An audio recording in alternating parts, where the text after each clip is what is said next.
Apabila gelombang perubahan itu tidak berhasil kita jaga agar dia sesuai dengan arah dan harapan rakyat, maka Indonesia ini menurut saya akan menjadi negara gagal.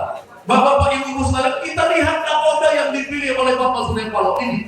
Pertama, kita harus ingat ketika Pak Surya Paloh memilih Anies Baswedan, maka dia menghancurkan semua rekayasa, semua permainan pengaturan PT 20% agar kelompok yang tidak masuk pada politik yang dikendalikan saat ini tidak bisa mencalonkan diri untuk menjadi presiden. Kritik yang paling penting dilakukan oleh Bapak Anies Baswedan untuk kita jaga, kita catat sebagai penjaga pemenangan Anies Baswedan adalah negara saat ini dipakai untuk berbisnis.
Bismillahirrahmanirrahim. Assalamualaikum warahmatullahi wabarakatuh.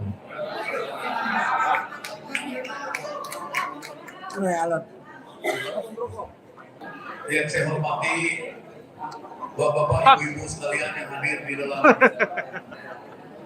sini loh deklarasi jaringan aliansi Garda Anies Jaga.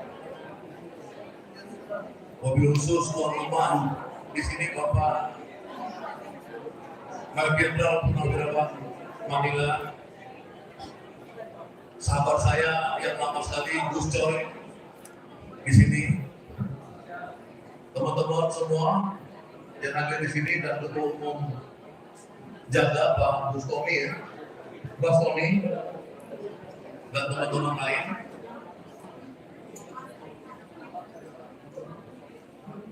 Saya diundang sebagai narasumber untuk memberikan pikiran-pikiran baru saya pada hari ini. Tentu karena banyak narasumber lain, pasti kita diminta singkat. Pertama yang saya harus sampaikan bahwa pidato Bapak Surya Paloh tanggal 16 Juli 2020 di gedung GBK Gelora Bung Karno itu adalah momen paling penting untuk seluruh teman-teman Jaga ketahui. Jadi teman-teman jaringan aliansi Garda Amanah mau ngapain yang dijaga? Apa yang teman-teman mau jaga? Maka teman-teman pertama sekali lihatlah pidato Bapak Surya Paloh tanggal 16 Juli bulan lalu, di mana beliau mengatakan bahwa bangsa ini adalah bangsa yang sangat besar, bangsa yang sangat beragam, bangsa yang mempunyai kekayaan alam, bangsa yang seharusnya menjadi bangsa besar di antara bangsa-bangsa besar lainnya. Pak Surya Paloh mengatakan pada saat pertama kali dia mengusung Joko Widodo, Insinyur Joko Widodo untuk memimpin semua, menakodai sebuah kapal besar, istilah Pak Hasan Fikri, kapal besar, berlayar dengan pertarungan ombak-ombak besar, gelombang besar. Tapi nakodanya itu adalah nakoda yang kuat untuk membawa kapal itu bisa berlabuh di Pulau Harapan. Tapi Pak Surya Paloh dalam pidatonya tanggal 16 Juli itu mengatakan dia telah kehilangan harapan. Karena ternyata nakoda yang diharapkan Pak Surya Paloh membawa Indonesia keluar dari krisis menjadi negara besar gagal. Itulah yang disebutkan Pak Surya Paloh pada tanggal 16 Juli itu, kenapa dia mencari nakoda baru yang disebut Anies Baswedan. Jadi jaga jaringan aliansi ini harus menjaga dua. Satu menjaga kapalnya, ya, yang kedua menjaga arahnya. Atau satu menjaga arahnya, yang kedua menjaga kapalnya. Ini harus sekaligus dijaga oleh teman-teman. Kita melihat pada saat ini gelombang besar perubahan terjadi di seluruh kalangan rakyat Indonesia. Kaum muda, kaum tua, kaum milenial, emak-emak, cendekiawan, ya, semua sekarang ini melakukan suatu gerakan baik di dunia media sosial maupun di dunia nyata, melakukan gerakan pembangkangan terhadap arah yang dijalankan oleh pemerintahan Joko Widodo saat ini. Apabila gelombang perubahan itu tidak berhasil kita jaga agar dia sesuai dengan arah dan harapan rakyat, maka Indonesia ini menurut saya akan menjadi negara gagal. Kenapa dia akan menjadi negara gagal? Bapak-bapak, ibu-ibu sekalian, kita lihat nakoda yang dipilih oleh Bapak Surya Paloh ini. Pertama kita harus ingat ketika Pak Surya Paloh memilih Anies Baswedan, maka dia menghancurkan sebuah rekayasa, sebuah permainan pengaturan PT 20% agar kelompok yang tidak masuk pada politik yang dikendalikan saat ini tidak bisa mencalonkan diri untuk menjadi presiden. Karena cuma ada dua partai yang tidak masuk pada koalisi pemerintahan Jokowi saat ini, yaitu PKS dan Nasdem dan Demokrat. Tapi ketika Nasdem memulai mendukung Anies Baswedan dan mendukung perubahan, maka kepastian tiga partai mendukung Anies Baswedan menjadi tersedia saat ini, dan tidak ada yang bisa menghalangi keinginan Nasdem dan teman-teman koalisinya termasuk Partai Umat untuk mendukung Anies Baswedan. Artinya nakodanya sudah ada, kapalnya sudah ada. Bapak Anies Baswedan berhari-hari belakangan ini mengatakan bahwa kapal yang dimaksud, negara yang dimaksud itu bukan negara untuk berbisnis. Kritik yang paling penting dilakukan oleh Bapak Anies Baswedan untuk kita jaga, kita catat sebagai penjaga pemenangan Anies Baswedan adalah negara saat ini dipakai untuk berbisnis. Ini yang dikritik oleh Bapak Anies Baswedan. Jangan pakai negara untuk berbisnis. Kita disibukkan dengan berbagai hal. Sekarang ribut polusi udara. Polusi udara itu sudah ada sejak tahun 2010. Dalam partikel ukuran 2,5 dari 2010 sampai sekarang di Jakarta orang sudah sesak napas. Karena saya tinggal sebelum saya pindah ke Depok, saya tinggal di Tebet. Saya sudah sesak napas di Jakarta dari dulu. Tiba-tiba ada sekjen PDI mengatakan bahwa itu karena gubernur sebelumnya, yaitu Anies Baswedan, tidak bekerja. Nah, itu bohong. Yang ada isu polusi udara saja lah ditunggangin untuk bisnis mobil listrik dan motor listrik. Agar APBN dipaksa mengeluarkan subsidi untuk mobil listrik dan motor listrik dan bus listrik dan lain-lain. Kenapa mobil listrik dan bus listrik itu mau dijual di Indonesia? Karena mobil dan motor listrik itu sekarang perusahaan-perusahaannya sedang bangkrut di Cina. Teman-teman boleh googling apa yang saya sebutkan ini. Ketika perusahaan-perusahaan itu bangkrut di Cina, maka perusahaan-perusahaan itu mau menjual produk-produknya ke Indonesia.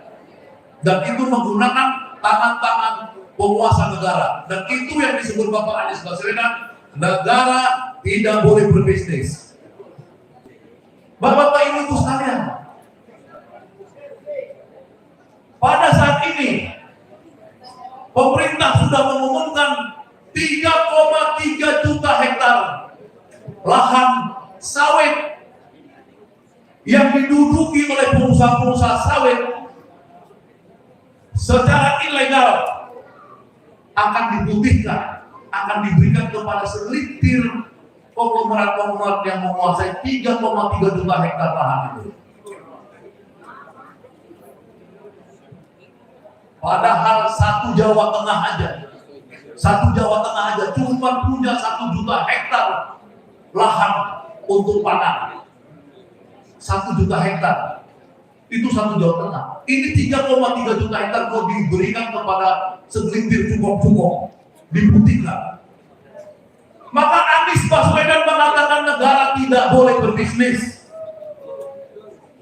Apalagi dekat-dekat pemilu memutihkan tanah negara. Harusnya justru siapa yang menguasai 3,3 juta hektar lahan ini itu ditangkap oleh Kejaksaan Agung, ya, dipenjarakan dan diminta dikembalikan seluruh keuntungan yang diambil dari menanam sawit 3,3 juta hektar lahan itu.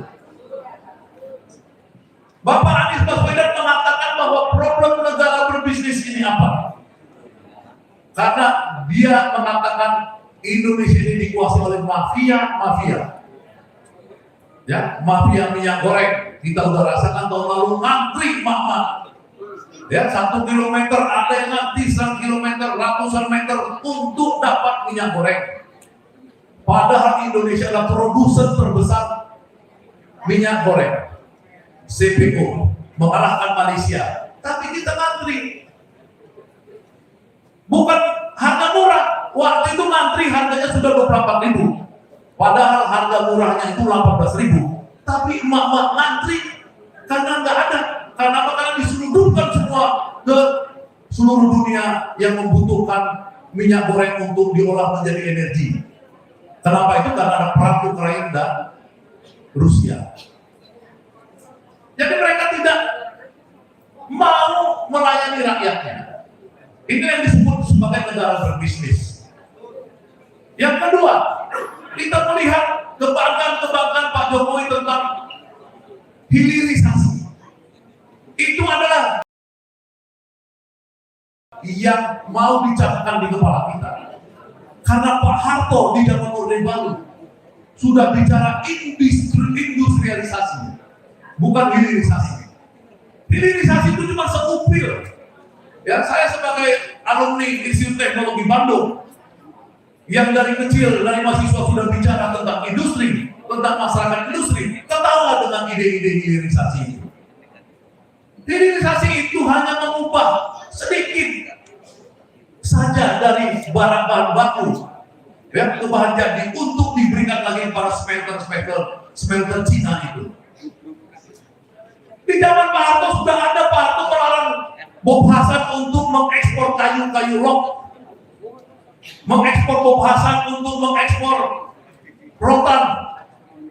mengekspor berbagai bahan baku kita ke luar negeri, agar Pak Harto mengatakan kita harus melakukan industrialisasi.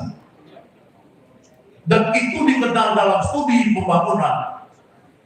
Ada namanya substitusi impor dan promosi ekspor. Itu berlaku di seluruh dunia. Jadi yang disebut hilirisasi ini hanya kata-kata. Untuk apa? Untuk menjadikan seluruh nikel kita menjadi milik Cina. Dan bukan hanya Cina saja. Cina itu namanya cuma satu, Tsingshan Industry. Ketika Tsingshan Industry kolaps tahun lalu bulan Maret, karena apa? Karena dia dalam istilah bisnis ada istilah short trade. Dia main di pasar namanya London Metal Exchange. Dia kalah judi harga metal si exchange ini. Mereka menyelundupkan 6 juta, 5 sampai 6 juta ton nikel ilegal ke Cina. Itu tidak mungkin tidak ada kaitannya. Jadi apa yang disebut Bapak Anies Baswedan ini, kita harus mengembalikan arah negara. Yang satu yang pokok adalah bagaimana negara itu tidak berbisnis.